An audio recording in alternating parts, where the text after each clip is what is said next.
First time I saw him, he was carving names into the bark of a dead tree. The Vale of Windmere wasn't a place people wandered into by accident. It was tucked between the ghostlands and the stormline, where the mist never burned off and the sky carried the smell of iron. The mapmakers called it forsaken, the priests called it cursed, but I called it home. I was a healer of sorts, not of the body, but of memory. I read threads of thought like silk strands and stitched them back into people who had forgotten who they were. Those hollowed out by grief or magic or time. Some came willingly, most didn't stay, but he did. He wore a red coat, frayed at the cuffs, and his hair was the color of smoke just before it fades. There was something haunted about the way he stood, as if the ground beneath him might shatter if he moved too quickly. I asked for his name. He didn't give one. Then what should I call you? He looked up. Ash. The name settled into the air like dust. I should have turned him away. I had rules. No one who'd crossed the gray mark. No one who smelled of blood rain. But I saw the flicker behind his eyes, the kind of pain that was just personal. It was ancient, inherited, unshakable. So I let him stay. Ash slept on the cot near the greenhouse where the vines glowed faintly in moonlight.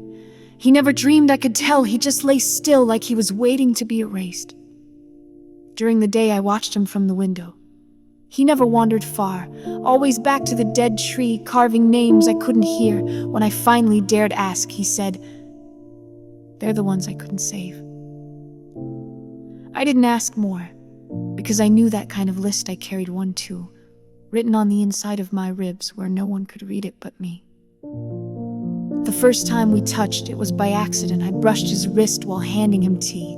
His skin burned like frost. He jerked back, but not before I felt it, a torrent of memory not his own. I saw fire, a tower breaking, and a girl sobbing in a language I didn't understand, pressing her forehead to his and whispering, "Come back to me whole." I dropped the cup. Ash didn't speak, just turned and left, disappearing into the fog for hours. That night, I lit the memory glass, a rare thing meant only for forbidden questions. It bloomed in soft violet light and showed me fragments, war banners with sigils erased, a field of bones turned to crystal, a child screaming in a cradle of ash, and then his face. You don't forget a revenant once you've seen one. Souls that died bound to magic too powerful to unravel, souls that never truly pass. He was one of them. I should have been afraid, but I wasn't. I invited him in again the next day. Said nothing. Just let him sit near me. Let the silence grow roots between us. Weeks passed like that. Quiet rituals, unspoken questions. A closeness formed not from touch but recognition. Two people too broken to lie about being whole. Until the storm. It came without warning, green skies, screaming winds, the ground itself buckling. The wards I'd built to keep the valley hidden began to fracture. I ran to the old tree and he was there, standing still as the world tried to tear itself apart. "They found me," he said. "Who?" "My past." Lightning split the sky, and for the first time I saw what he truly was. No longer just a man, but a wound in the world. Magic bled from him like smoke, and every name he'd carved began to glow. "I remember now," he said softly. "I was the king's weapon. The Endborn, I destroyed the last empire with a whisper. They buried my name in song so no one would summon me again." I felt my knees go weak.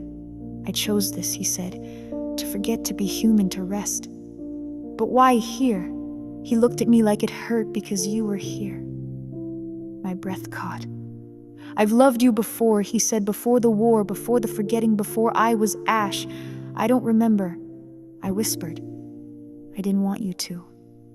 The storm surged, the wards collapsed. He stepped forward, touched my cheek with a reverence that made me ache. "If I stay, they'll burn this place to the roots, but if I go, maybe you'll be safe. Maybe you'll heal others like you healed me." Tears slipped down my face. "I don't want safe," I said. "I want you." He smiled, broken and soft. "Then remember me." This time, please, remember." And with a word older than language, he vanished, scattered into wind and flame. The storm died with him. The valley held. I rebuilt slowly, quietly, planted seeds where he once stood. The tree bloomed again, strange and red veined, singing low at night. And sometimes when I sleep, I dream of him, not as a weapon, not as a curse, but as a man in a red coat, whispering my name like a promise not yet broken. And this time,